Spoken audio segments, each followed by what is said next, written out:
আসন্ন নির্বাচনকে কেন্দ্র করে রাজনৈতিক উত্তাপ যেন বেড়েই চলেছে। পিআর নিয়ে ইসির মুখোমুখি এনসিপি, শাপলা প্রতীক না পাওয়ায় এনসিপি নেতাদের হুঁশিয়ারি নির্বাচন প্রতিহত করার। বিশেষজ্ঞরা বলছেন, এমন মন্তব্য কর্তৃত্বমূলক আচরণের শামিল, এতে হারাতে পারে জনগণের আস্থা। নির্বাচনকে ঘিরে ক্রমেই উত্তেজনা বাড়ছে। এনসিপি, নাগরিক ঐক্য আর নির্বাচন কমিশন যেন সাংঘর্ষিক অবস্থানে। এনসিপির নেতারা বলছেন, শাপলা প্রতীক ছাড়া কোনোভাবেই তারা নির্বাচনে অংশগ্রহণ করতে রাজি নন। হুঁশিয়ারি দিয়েছেন নির্বাচন প্রতিহতের। রাজনৈতিক মহলে এ নিয়ে সমালোচনার ঝড় উঠেছে। এ নিয়ে নির্বাচন কমিশন জানিয়েছে, কাউকেই এই প্রতীক দেওয়া হয়নি, চাওয়া হয়েছে বিকল্প প্রস্তাব। তবে কমিশন এই সিদ্ধান্তের কারণ প্রকাশ না করলেও বলছেন, এটা তাদের সাংবিধানিক এখতিয়ারের অন্তর্ভুক্ত।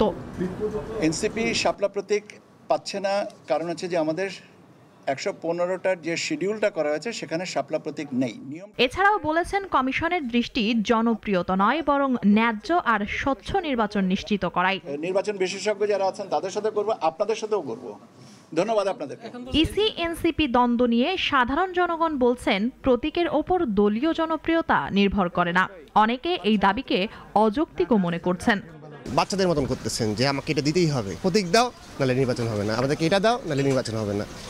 গণতান্ত্রিক দেশের প্রতীক আপনাকে কখনো দলে জয় করবে না, আপনাকে জয় করতে হলে মানুষের জয় করতে হবে। বিগত আওয়ামী লীগ সরকার যদি যেভাবে হস্তক্ষেপ করেছে, এনসিপিও যদি সেই অনুযায়ী সেই পথ অনুসরণ করে যে আমাদের এটা দিতে হবে আমাদের, তাহলে হাসিনা আর এনসিপি বা বর্তমান গণতন্ত্রের কোনো পার্থক্য দেখি না। অযুক্তি, কারণ এটা জাতীয় শাপলা, এটা কিন্তু একটা বিশাল ব্যাপার, এটা কখনো মার্কা নিয়ে দিতে পারে না। এদিকে বিশেষজ্ঞরা মনে করেন, রাজনৈতিক নেতাদের এমন হুঁশিয়ারি কর্তৃত্বমূলক আচরণের পরিচায়ক, ক্ষুণ্ণ করতে পারে জনগণের আস্থা। এই নির্বাচন কমিশনের সঙ্গে যে তাদের দ্বন্দ্বটা, এইটার মূলত আছে তাদের আধিপত্য বিস্তারে বা কর্তৃত্ব পরায়ণতার রাজনীতি, যে তাদের কথা শুনছে না, তাদের কথা গ্রহণযোগ্য হচ্ছে না। বিষয়টি এইরকম একটা দম্ভমূলক একটা আচরণ আমরা পরিলক্ষিত করছি।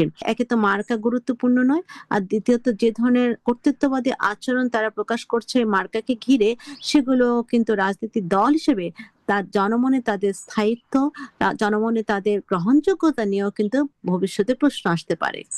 রাজনৈতিক ভিন্নমত থাকলেও নিরপেক্ষ ও সমান সুযোগ নিশ্চিত করাই গণতান্ত্রিক প্রক্রিয়ার মূল শর্ত। আর সেই শর্ত মেনেই কাজ করার আহ্বান সাধারণ জনগণ থেকে শুরু করে সকল শ্রেণী পেশার মানুষের। মুনিয়া চৌধুরী, নাগরিক, ঢাকা।